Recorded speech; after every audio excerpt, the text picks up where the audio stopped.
The roar of the crowd was deafening. Reuben clenched his fists as he watched from the stands of the great Colosseum on Thornex Prime. Down below in the golden arena, a solitary figure lay chained beneath the three crimson suns.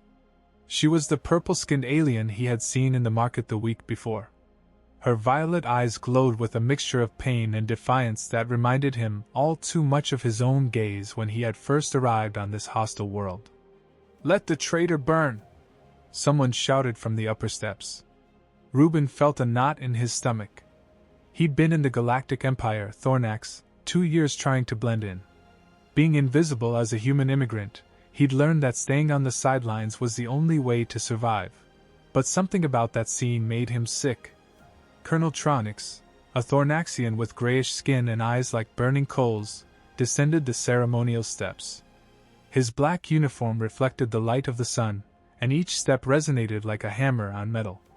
"Citizens of the Empire," his amplified voice reached every corner of the Colosseum. "Today you will witness the punishment of Elira Bextara, accused of treason against the Imperial crown." Reuben leaned forward. Elira, that was her name. Her long silver braids fell over her bare shoulders, and despite the chains she held her head high. "Let her suffer as we made her people suffer," another voice shouted. "Death to the rebels," another joined in. The Colonel, Tronix, raised a hand, and the silence spread like a heavy blanket.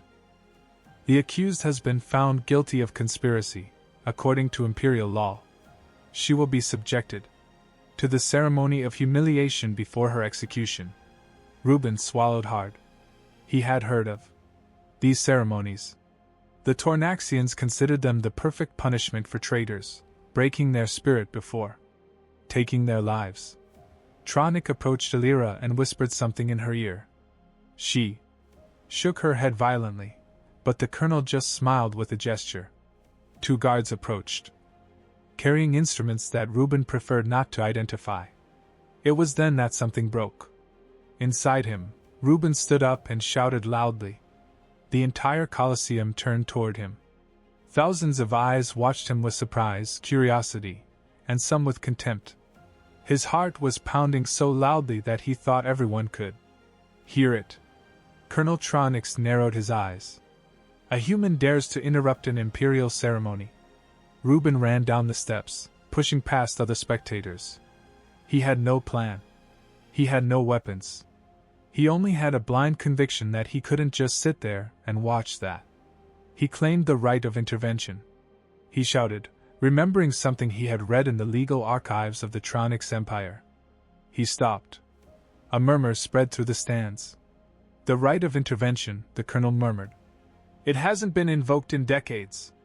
Are you sure of what you're doing, human? Reuben jumped the barrier and landed in the arena. I'm sure the right of intervention was an ancient, almost forgotten law. Any citizen could claim it to stop an execution, but in exchange, the condemned man had to assume responsibility if the accused committed a crime again. Both would be executed, Tronix said, his smile now. The human, Reuben Santos, assumes responsibility for the traitor Bextara.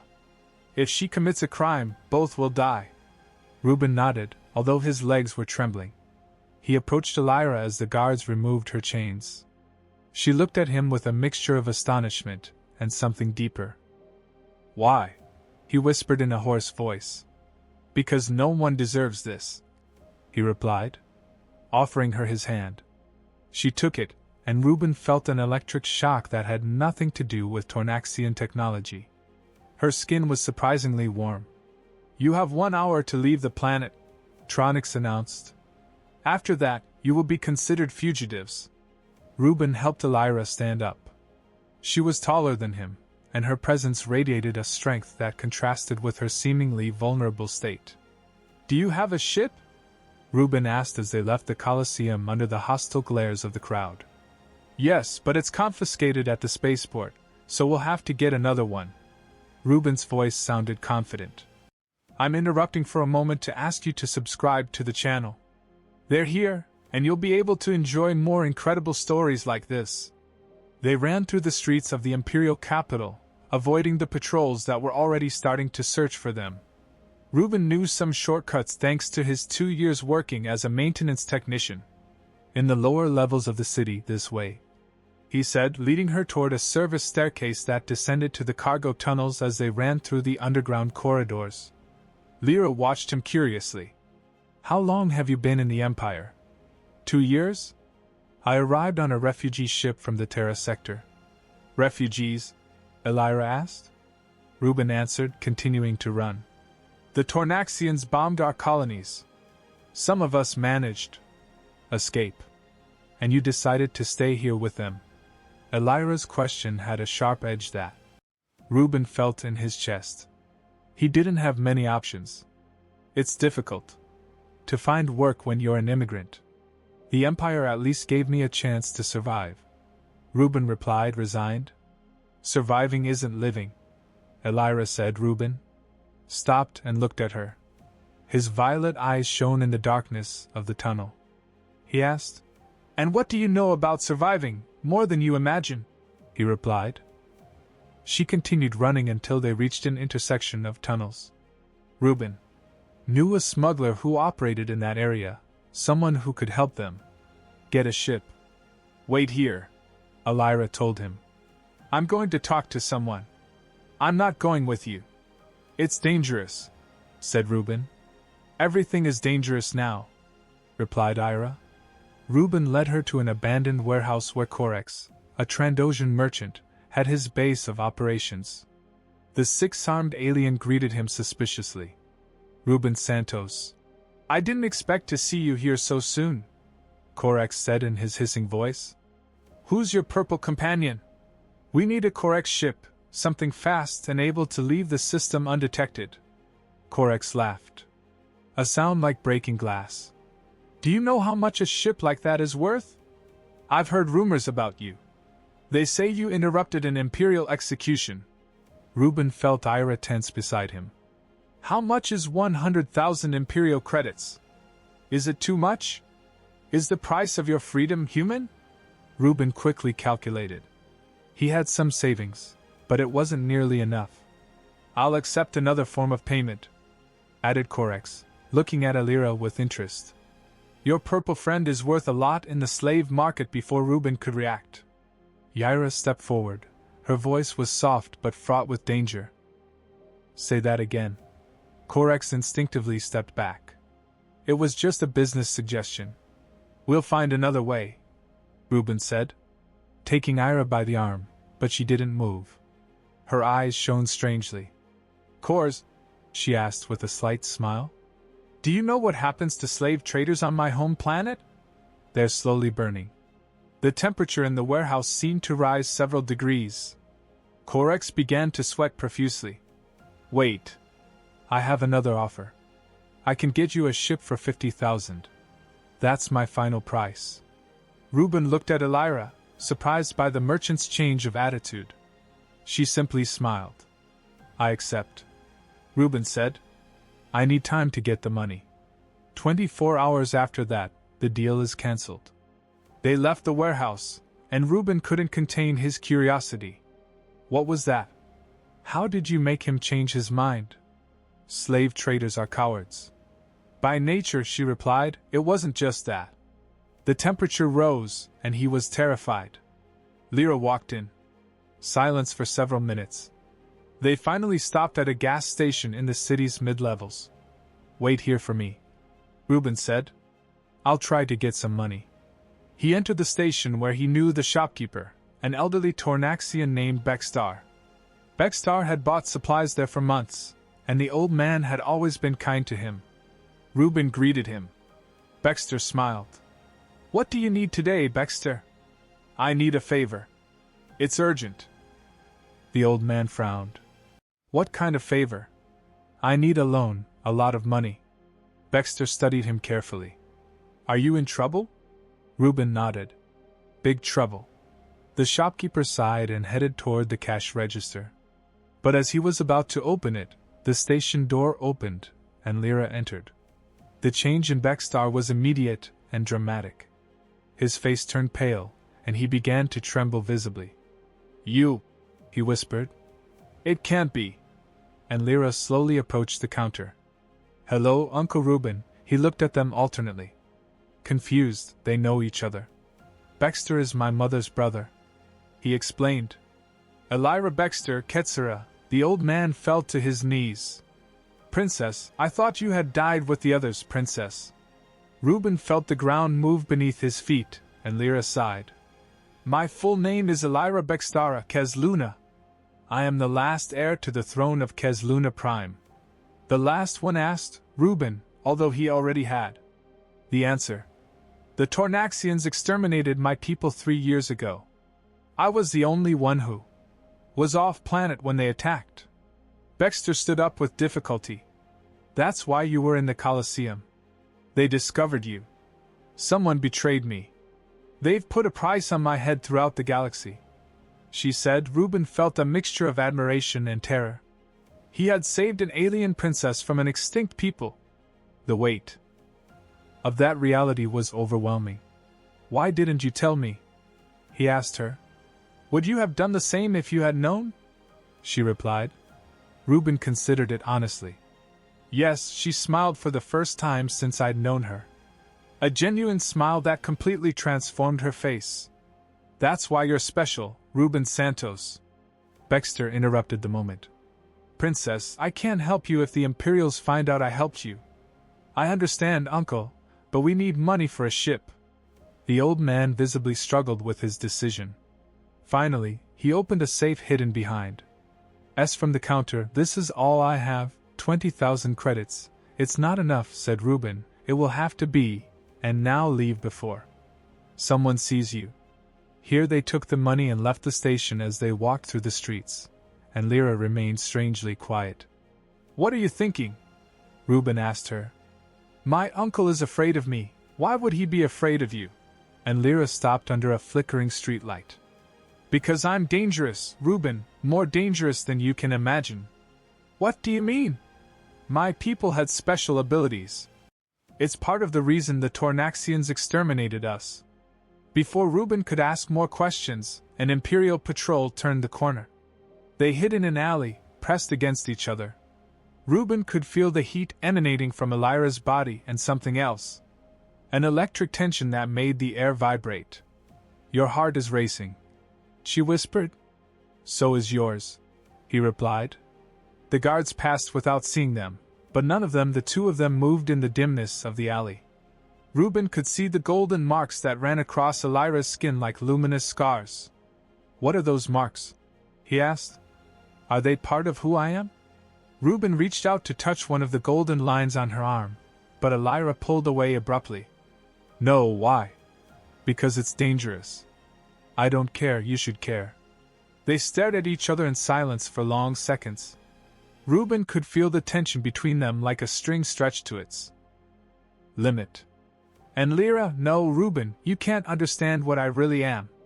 Then explain it to me, he asked, but she had already moved away toward the alley entrance. Let's go, we have to find more money, she said, wanting to change the subject. They spent the CG treasures looking for ways to get the missing credits. Reuben sold all his valuable possessions, including the communicator that connected him to other human refugees.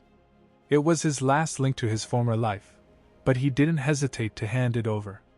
At the end of the day, they had collected 40,000 credits. There were still some left. 10,000 isn't going to be enough, said Reuben. Sitting down on a bench at the spaceport, you're right. Reuben looked at her, and Lyra had a determined expression he didn't like at all. What are you thinking? He asked. There's another way, the princess replied. Which one? Can I steal the remaining credits? Isn't it too risky? She wanted to settle. Reuben, I'm more capable than you think, she continued. It's not that, it's that I don't want you to do something you'll regret because of me. Lyra turned to him, and her eyes shone with a new intensity. Your fault, Reuben. You saved my life. I should be dead right now. I did what anyone would have done. Name, she said. You did what very few would have done. You risked your life for a stranger. She leaned closer to him on the bench, and Reuben felt that electric tension again. Why did you really do it? She asked. Only because it was the right thing to do. Reuben looked into her eyes, those violet eyes that had obsessed him from the first moment. Yes, but now. Now what? Now? I can imagine letting you go. The golden marks on Elira's skin began to glow softly. The air temperature rose several degrees. Reuben whispered, Don't you know what you're saying? Yes, I know. Reuben moved closer, but Elira stood up abruptly. You can't touch me. Why? Why would I hurt you? How? Elira closed her eyes, struggling with something. Internally, my people had a curse. When we feel intense emotions, especially vulnerability, our bodies react. How do we catch fire? Reuben looked at her, not understanding. Literally, it's an evolutionary defense mechanism. When we feel threatened or vulnerable, our bodies generate flames that burn anyone who tries to harm us. But you haven't burned me because I've been careful not to feel too vulnerable with you. Reuben stood up and approached her. And now you feel vulnerable. Now I feel more vulnerable than I have in years. The golden marks glowed more brightly, and Reuben could feel waves of heat emanating from her skin. That's why. Why the Tornaxians exterminated your people, and... Lyra nodded. They called us a threat to galactic stability. They said we were too dangerous to exist. Everyone had that ability. Everyone, but I am different. Different, like my flames are more intense, hotter. In my village, they called me Starheart. Reuben. He reached out toward her but stopped inches from her skin. What would happen if I touched you now? Would you burn severely? Reuben always asked. Lyra looked at him with pain in her eyes. There is a legend in my village that says the flames are only extinguished by true love, but it is only a legend. Have you never tried it?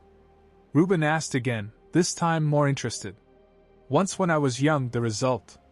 Elira stopped, her eyes shining with tears that evaporated before falling. I don't want to talk about it. Reuben felt a pang of pain as he imagined what it had happened. I'm sorry. It's not your fault, it's who I am. You're beautiful. The flames under Elira's skin intensified, and she stepped back. Don't say that. Why is it true?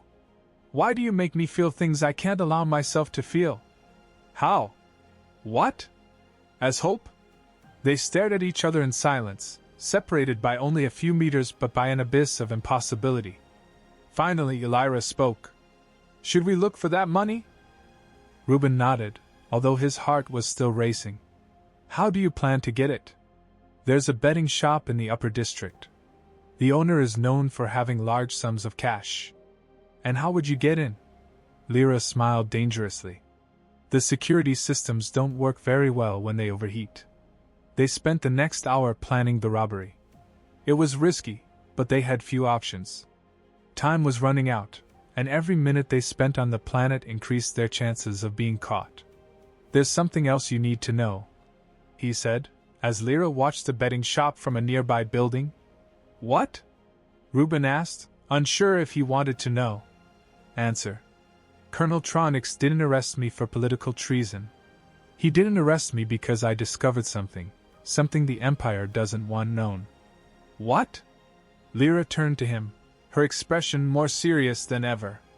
They're planning to attack the Terra sector again. Reuben felt as if he'd been punched in the stomach. What? They have the coordinates for all the remaining human colonies. Are you sure? I saw the documents before I was discovered. That's why I have to get out of here. I have to warn your people. Reuben looked at her with a mixture of admiration and terror. Would you risk your life for my people? Your people are refugees like me. He paused. I have my own reasons for wanting the Tornaxians to pay. Revenge? He asked. Justice, she concluded. Reuben nodded. Now he understood why it was so important to get that ship. We're going to get that money. The robbery was easier than expected, and Lyra simply walked up to the security systems and overheated the cameras with her touch. They fried the alarms, failed, and the safe opened when the electronic mechanism melted. They took exactly what they needed and left, leaving behind a trail of charred equipment but no real clues to their identity. You're incredible. Reuben told her as they ran back to the spaceport. "I'm dangerous," she said. "Well, both," the human replied. An hour later, they were at the Corex base with the full 50,000 credits. "Excellent," said the Trandoshan merchant. "Their ship is at Dock 47. It's a modified light freighter, very fast and capable of hyperspace jumps." He handed them the keys and access codes. "Any advice for two fugitives?" asked Reuben. "Yes, leave the system as quickly as possible. The Imperials have closed all major routes, but I know of one trade route that's still open." He gave them the coordinates, and in less than an hour, they were boarding their new ship. "Not bad," said Reuben, inspecting the controls. "It's perfect," added Ira. "Small, fast, and with enough weapons to defend ourselves." "Do you know how to fly?" he asked. "My people were natural explorers. I learned to fly before I could walk." Reuben smiled. "So you'll be the pilot and I'll be the co-pilot. Are you sure you want to do this?"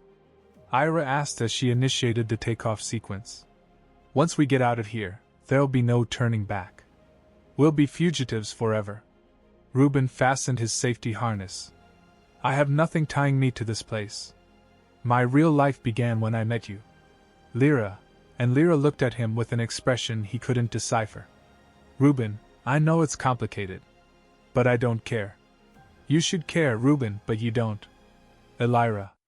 The ship lifted smoothly from the spaceport, and within minutes they were flying through open space. Lyra was piloting it with a natural grace that surprised Reuben. "What is our destination?" he asked. "First, we need to get out of Imperial space. Then we'll find a way to contact the remaining human colonies," she replied. "Do you know where they are?" "I have some ideas." They flew in silence for hours, cruising minor trade routes to avoid Imperial patrols. Reuben watched Lyra as she piloted, admiring the concentration on her beautiful face. "What are you thinking about?" she asked, without taking her eyes off her instruments. "How incredible this is," he said. "What?" 2 days ago, I was a maintenance technician with a boring life. Now I'm flying through the galaxy with an alien princess on a mission to save my people." Lyra smiled slightly. "Do you regret it?" "Not for a second. Maybe you'll change your mind when you know all my secrets."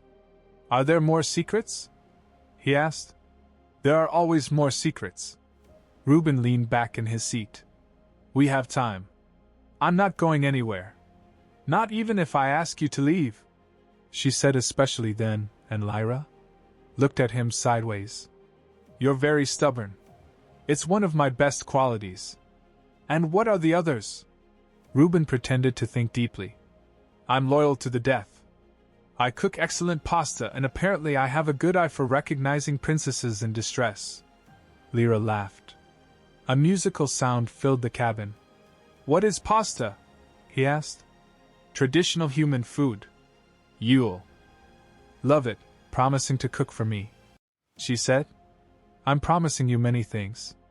The atmosphere in the cabin changed. Subtly, Reuben could feel the tension that always appeared between them when the conversation became personal. "Reuben, I know it's complicated. It's not just complicated, it's impossible because of the flames." Lyra nodded without taking her eyes off the controls. "It's not just the physical pain.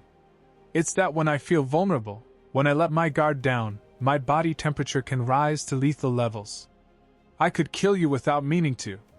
"And if we found a way to control it?" he asked. "I've tried to control this all my life. There's no way, and the legend that you mentioned, true love." Reuben needed something to hold on to, and Lyra visibly tensed. "It's just a legend," but Reuben was trying to express a solution. Reuben interrupted. "The only man I ever loved died, charred in my arms." The words hung in the air like a sentence. Reuben felt a pang of pain, not only from the tragedy but from the confirmation that Lyra had loved someone else. "I'm sorry," he finally said. "It was years ago, but it's the reason why I can't, why I shouldn't." "Shouldn't you what?" he asked. And Lyra turned to him, and Reuben saw tears in her eyes that evaporated before falling. You shouldn't feel the way I feel about you. Reuben felt his heart stop. What do you feel for me? Things I can't allow myself to feel, and Lyra, no, Reuben. We can't have this conversation. Why? Because it ends with me killing you, and I couldn't live with that.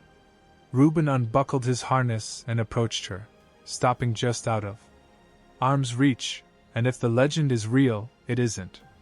How can you be sure? Because if it were, Kael'thar would still be alive. Reuben felt another punch in the stomach upon hearing the name. Kael'thar, my fiancé, the heir to the kingdom. Neighbor, were we getting married to unite our peoples? Did you love him? And Lyra took a while to answer. I thought so until, what? Until I met you. Reuben felt the air escape from his lungs. And Lyra, Reuben, tried to say something. Don't say anything. She settled it. Just go back to your seat. Reuben didn't move. What do you feel for me? Reuben? Please, she said. I need to know. He insisted. Lyra closed her eyes. And Reuben could see the golden marks under her skin beginning to glow. I feel like he could be the person I've been waiting for my whole life. I feel like when you look at me, you see something more than a burning monster.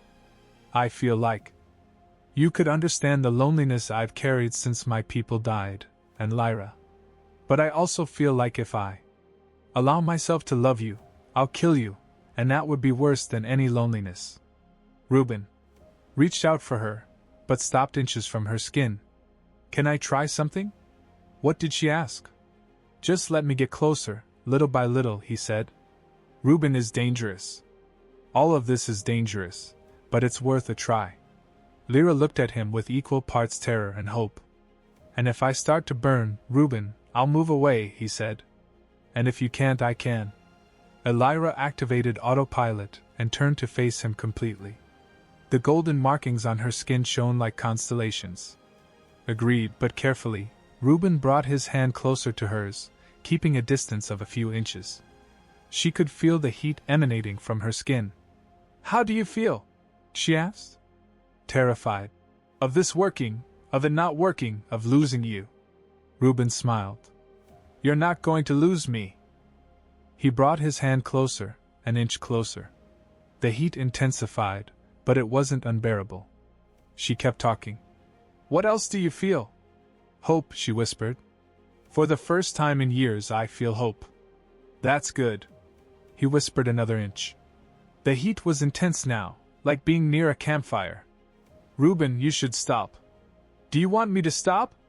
And Lyra looked him in the eyes. Reuben brought his hand closer until it was almost touching hers. The heat was almost unbearable, but he didn't stop. Do you trust me? He asked. Yes, she replied. Then trust this. He touched her hand for a moment. He thought he'd made a mistake. The heat intensified to levels that should have burned him, but then something extraordinary happened. The heat shifted. Instead of burning him, it enveloped him like a warm hug. The flames beneath Ira's skin died down, but they became soft and inviting. How? She whispered. I don't know. Reuben replied, interlacing his fingers with hers. But it works. Lyra looked at him in wonder and something deeper. The legend was real. But Kael'thar, maybe he wasn't your true love. Lyra fell silent, processing the implications. Then she slowly raised her other hand, free toward Reuben's face. Can I? Reuben nodded. When she touched his cheek, he felt that cozy warmth again, as if he were being embraced by the light of a benevolent star. It's incredible, she murmured. You are incredible. They gazed at each other in silence, their hands intertwined, their faces inches apart. What does this mean? Lyra asked. It means you're not alone. It means you don't have to be afraid of feeling. And aren't you afraid? Reuben considered the question. Honestly, I'm terrified, but not of you. I'm afraid of not being enough for you, Reuben. You are a princess. I am a refugee without a single loan to my name. You are the man who risked his life to save me without even knowing me. Anyone would have done it, only you. Only you. You are stubborn enough. brave and noble enough to do something so stupid and beautiful. Reuben smiled. Stupid and beautiful, like all the best things in life. He leaned toward her slowly, giving her time to pull away if she wanted to, but Elira didn't move. Their lips met. In a kiss that was gentle at first, then more passionate, Reuben could feel the heat of Elira's flame surrounding them like a protective cocoon. It didn't burn, it wrapped them in a warmth that reached down to their bones. He began to kiss her, caress her, run his hands over her fiery anatomy. She shuddered. It had been so long since they had such an intimate encounter, it was like the first time. Reuben continued exploring her body, daring to increase the tension more and more. When she showed herself ready, he entered her. He released all the passion that a man who has spent years alone on a strange planet carries inside. She screamed with pleasure. He screamed too, until finally they exploded into infinite ecstasy in the middle of the cosmos. When they separated, they were both breathless. "How does that feel?" Reuben asked. "Like coming home after years lost in space." "And now what?" Elira smiled, and it was like seeing the sun rise. "Now we save your town together. Together forever, if you want." Reuben kissed her again, and this time Elira's flames shone so brightly that they lit up the entire cabin, but they didn't burn, they only warmed. They only protected, they only loved, always, he whispered against her lips. On the navigation screen, the stars stretched out before them like a map of infinite possibilities. They had a mission to fulfill, a people to save, and an empire to face. But for the first time since he had left Earth, Reuben felt completely at home. In Elira's arms, surrounded by the flames that had once been his curse and were now his blessing, he knew they had found something more powerful than any empire. They had found true love, and in a galaxy filled with darkness, that was enough to ignite a new hope. The stars awaited them, and they were ready to conquer them together. Months later, as their small ship approached the coordinates of the last free human colony, Reuben watched Elira piloting with the same grace as always. Their flames were no longer a secret between them, they had become their private language of love and protection. They had warned 3 human colonies of the 8 planned attack, had rescued dozens of refugees. They had planted the seeds of a resistance that grew daily. But more importantly, they had shown that true love knows no species, planets, or empires. In a galaxy that preached separation and hatred, they had chosen unity. And that, Reuben thought as he took Elira's burning hand, was the most important victory of all. The fire of the stars shone in their hearts, and nothing in the universe could extinguish it. What did you think of the story? Did you like it? Tell me in the comments.